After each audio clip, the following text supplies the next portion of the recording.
안녕하세요. 유용한 금융 지식을 알려드리는 황금언니입니다. 오늘은 ISA 상품에 대해서 좀 알아보려고 합니다. 자, 2021년부터 ISA 상품이 개선되는 사항들이 굉장히 많아졌어요. 그 개선되는 내용들을 쭉 읽어보니까 이제 은행원 입장에서 딱 보면은 정말 많은 분들에게 도움이 되는 방향으로 개선이 되었더라고요. 그래서 이런 내용들은 적극적으로 알리면 좋겠다라는 생각이 들어서 이렇게 카메라 앞에 서게 됐습니다. 우선은 ISA에 대해서 모르시는 분들을 위해서 ISA 상품의 전반에 대해서 조금 알아보고요. 어떤 점이 2021년부터 개선이 되는지 이렇게 알아보겠습니다. ISA 상품에 대해서 전반적으로 조금 설명을 드리겠습니다. ISA는 개인 만능 계좌라고 이제 홍보가 되었고요. 사실은 2016년도에 출시된 상품이에요. 자, 이름에서 이제 만능자가 붙여져 있는데 이게 뭐냐면은요. 이제 ISA라는 통 안에 이제 펀드도 담을 수가 있고 예금도 담을 수가 있고 ELS도 담을 수가 있고 ETF도 담을 수 있고 그러니까 다양한 상품들을 담을 수 있는 계좌입니다. 근데 이런 생각이 들죠. 그냥 가입을 하면 되지. 왜 이 통 안에 담아야 돼? 굳이 이렇게 번거롭게 해야 돼? 이런 질문을 하실 수도 있어요. 네. 이게 한 세 가지 정도의 혜택 때문에 이 통 안에 담는 것이 유리한데요. 그 혜택이 어떤 건지 지금부터 말씀을 드릴게요. 이제 첫 번째 혜택은요. 비과세 한도가 200만 원까지 적용이 된다는 점입니다. 이제 이게 어떤 건지 이제 구체적으로 이제 예시를 들어서 설명을 좀 드려볼게요. 이제 2억 원짜리 정기예금을 가입을 하고 정기예금 이율은 1%고 1년이 만기입니다. 그러면 만기 됐을 때 받는 이자 금액은 어떻게 계산이 될까요? 2억 곱하기 1%를 해서 200만 원 이렇게 나오겠죠? 그러면 이 200만 원을 전부 다 고객님들, 그러니까 여러분들이 받으실까요? 아닙니다. 실제적으로 200만 원을 받아가시지 못하는데요. 그거는요, 왜 그러냐면은 세금을 떼는 겁니다. 이제 나라에서 아무 이유 없이 이제 이자 소득이라는 이유만으로 이제 15.4% 이유를 떼고 이제 고객님들이 받아가시는 건데요. 그 15.4%가 사실 굉장히 큰 금액이에요.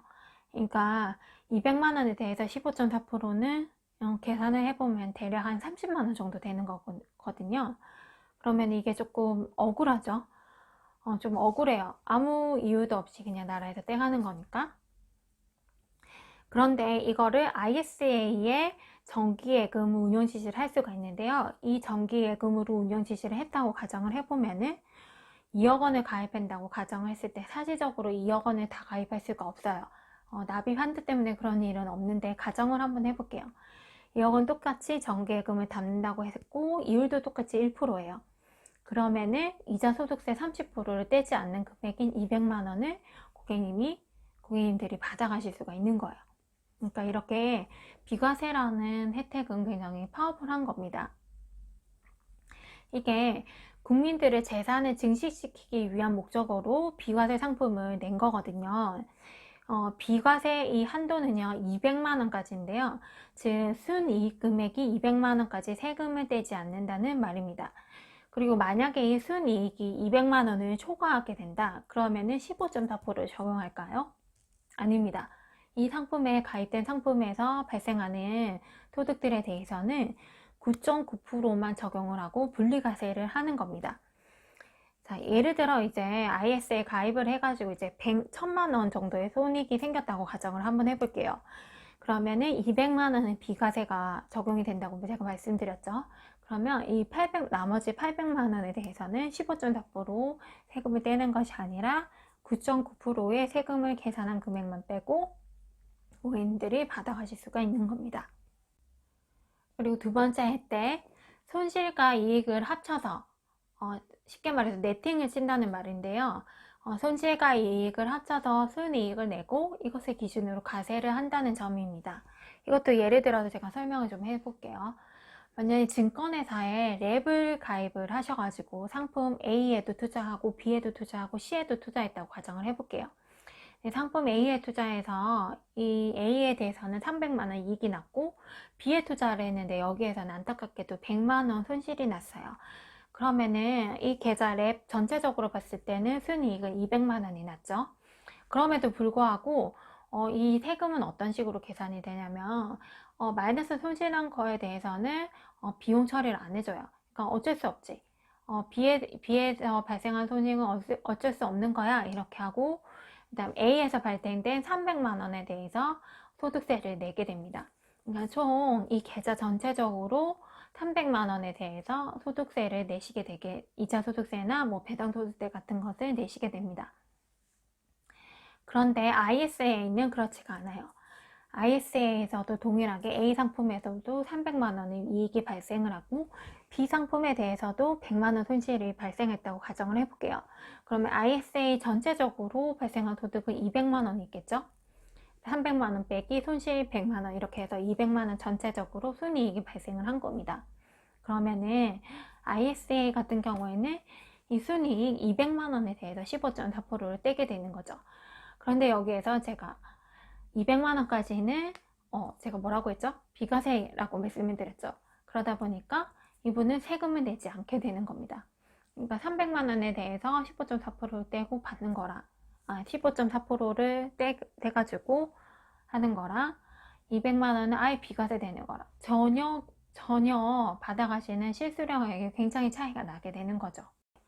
이런 것처럼 ISA는 손익과 이익을 합쳐가지고, 그러니까 네팅을 쳐서 순이익을 내고 그것을 기준으로 과세를 한다는 점이 굉장히 큰 장점입니다. 세 번째, 중도 인출이 가능하다.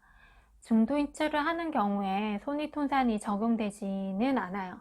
하지만은 원금의 95%까지 중도 인출이 가능합니다.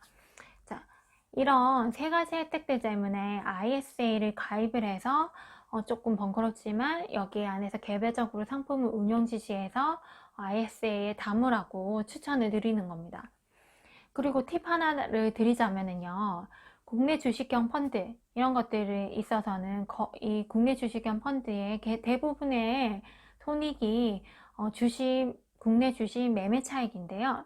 이거는 원래부터 이제 비과세입니다. 그러니까 IS에 굳이 담아가지고, 그러니까 국내 주식형 펀드를 담아서 운영할 이유가 거의 없습니다. 1도 없습니다. 그래서 만약에 어떤 사람이 ISA 계좌에 국내 주식형을 담아가지고 운영을 하고 있다 이렇게 하시면은 그러면 안 돼, 그러지 말라고 꼭 말씀해 주세요.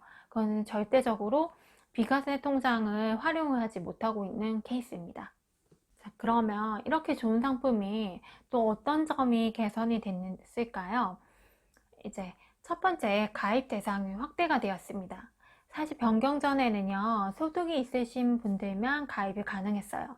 이제 근로소득이든 사업소득이든 어쨌든 가입을 할 때 이 소득을 입증하는 것을 자료를 제출해야지만 가입이 가능했거든요.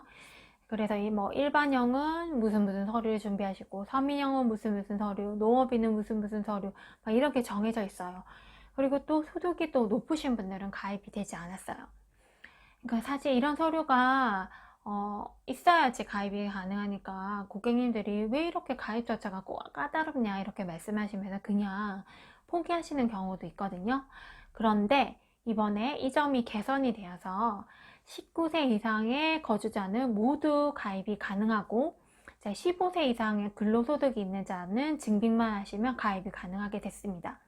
그러니까 다시 더 구체적으로 말하면 19세 이상의 거주자들은 뭐 따로 소득 증빙 없이, 서류 없이 가입이 가능하고, 15세 이상과 19세 미만이 이 밴드에 들어오신 분들이 가입을 하는 거를 원한다 하시면은 근로소득 입증 서류가 필요하다는 겁니다.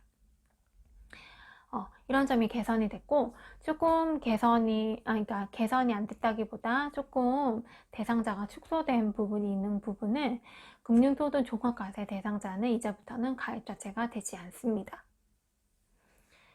그리고 개선사항 두 번째는 의무 가입 기간, 즉 비과세 혜택을 받으려면 의무적으로 가입을 해야 되는 기간이 있는데요. 이 기간이 3년으로 축소가 되었습니다.